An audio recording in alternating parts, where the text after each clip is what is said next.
Yeah, that's better. Taken me a long time to get here. Maybe 30 years ago, when Rubenesky was the governor,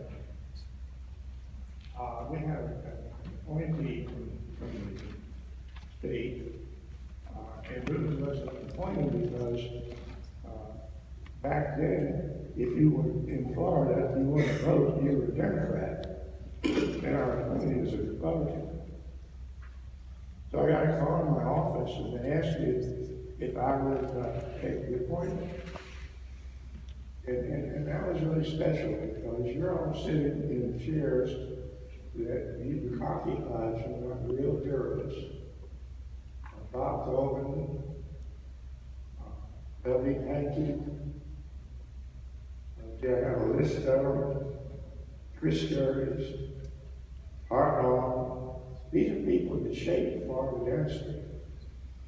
And back in 1959, at the Seminole Hotel, you didn't pass the state board, you survived it. It was a real terrible experience.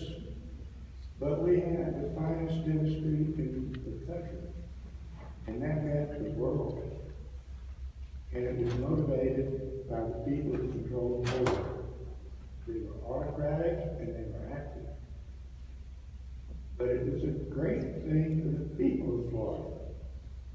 What y'all have, the real responsibility you have is the people of Florida.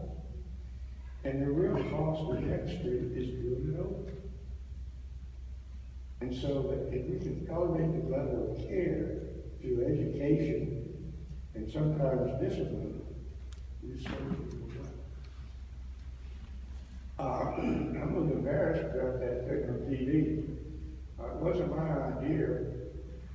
My daughter, about 20 years ago, they had a contest for the ugliest bathroom in Florida. And she entered it, and she won it. So they had this company come over. This guy is still on TV, on one of the news shows. And they made her a new bathroom in a week. And they worked night and day. And it was great.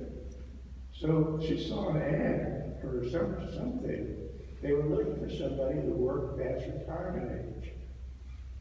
And I don't know why she did it. I think she's kind of pleased with what I'm doing. It gets me out of the house anyway. And she hit my name, just texted it to someplace. And it got to the financial director of the Today Show. And I think what interested this lady was that my age, and then I had just opened a satellite office. I was 79, 80 years old. And so she called my daughter, and my daughter said, "Dad, that's really wonderful." I said, "No, I'm not going to do that. I have no interest in it." And they really wanted me to talk to the lady, so I did. And she called me from New York, and I told her that it wasn't paramount in my mind, but if they wanted me to do it, I was very direct and talk to them about it. So I thought, well, that's the end of that, and I don't have to worry about it now. And then I got a call, and they came to my office in 4 days.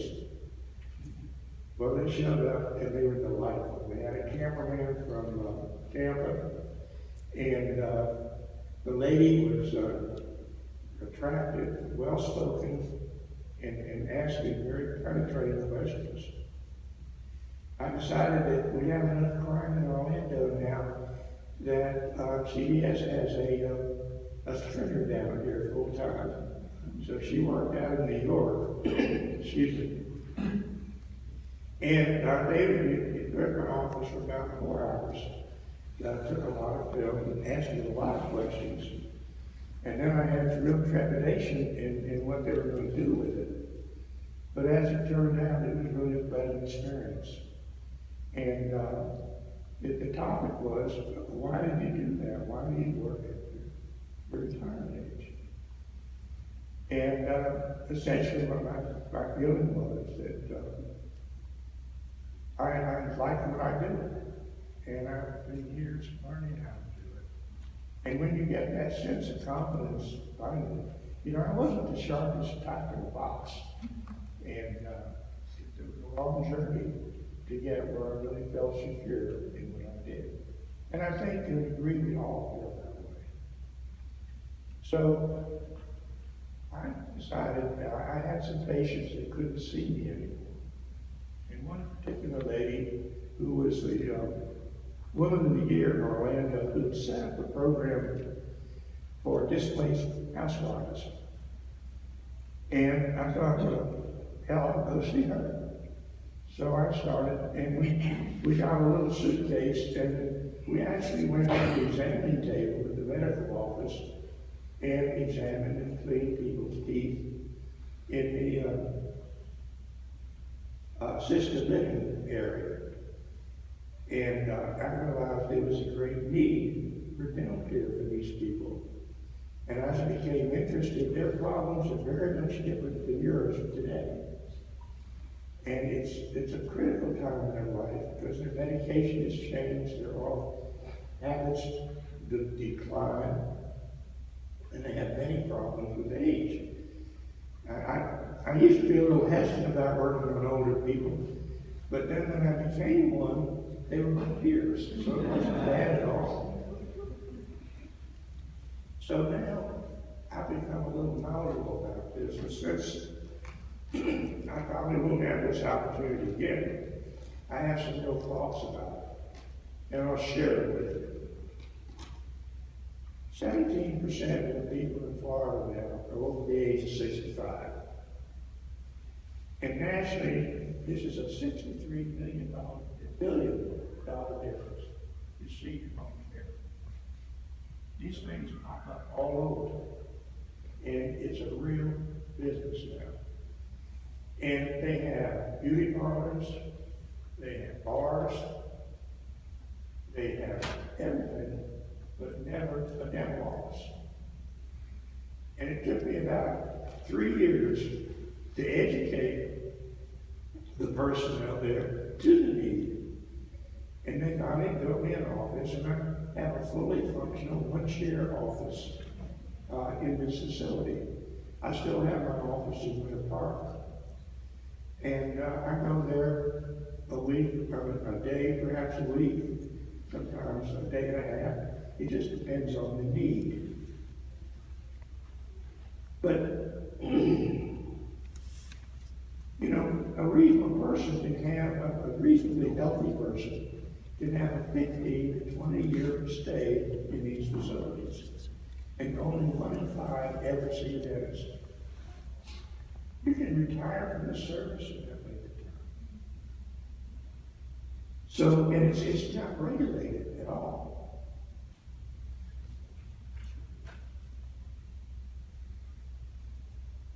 Now, all facilities have a pre-entrance examination.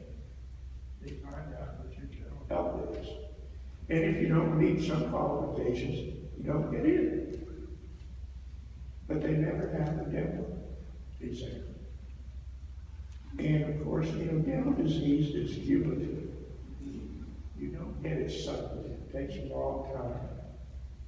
And the key to good dental health is not necessarily access to care, it's prevention. Bob Barkley was a good friend of mine. He served with me as a trustee at the Pankey Institute. And he taught people preventive dentistry. It's hard to get people to do something when they're not making any money off it. And they're also taking away their livelihood, in essence.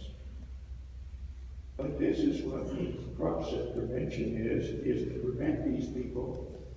Because when you go through residential care, is when you're free to go where you want to. Then you get into assisted care, where they take care of you all day. And then you go upstairs to medical department, and you seldom leave that. And at that time, you can't look at all that people. And you do things we call best effort.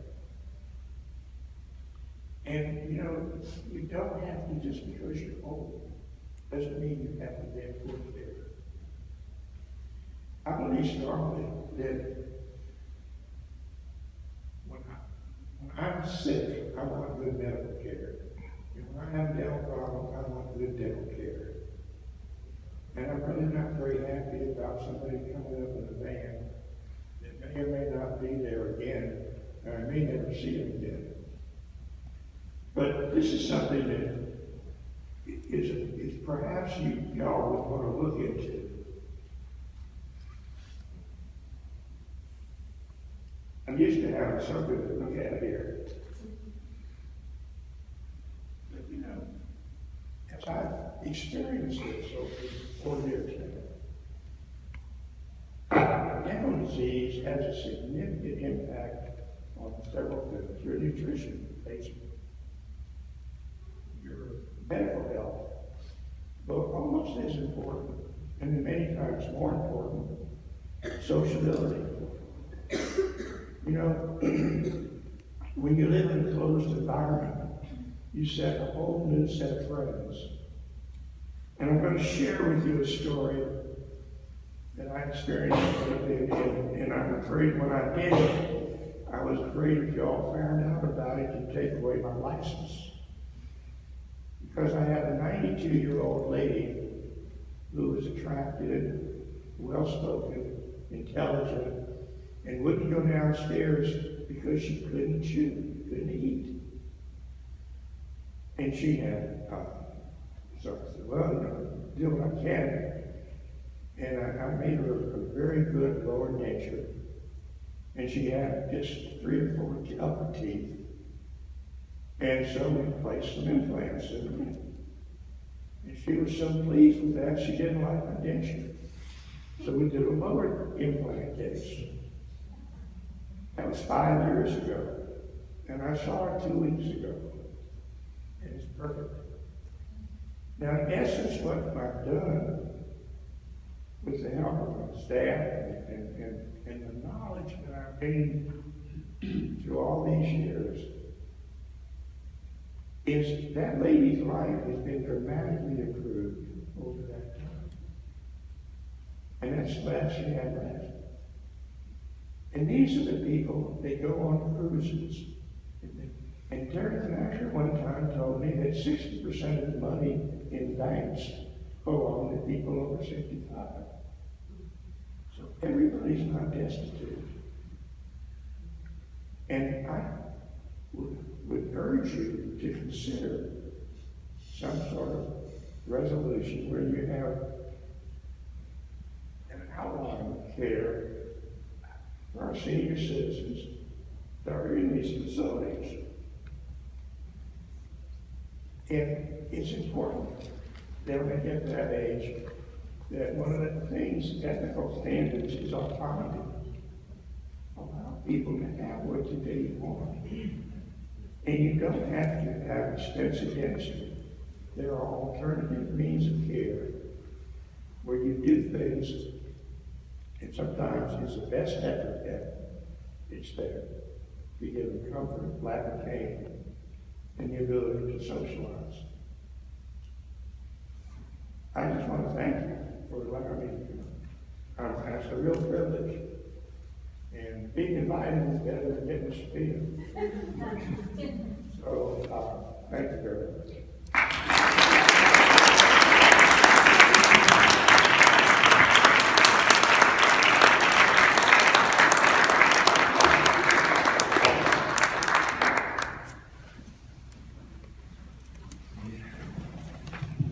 Thank you, Dr. Hand, for your passion, your dedication, and your commitment for all these years. And the seniors of Orlando are truly blessed. Thank you.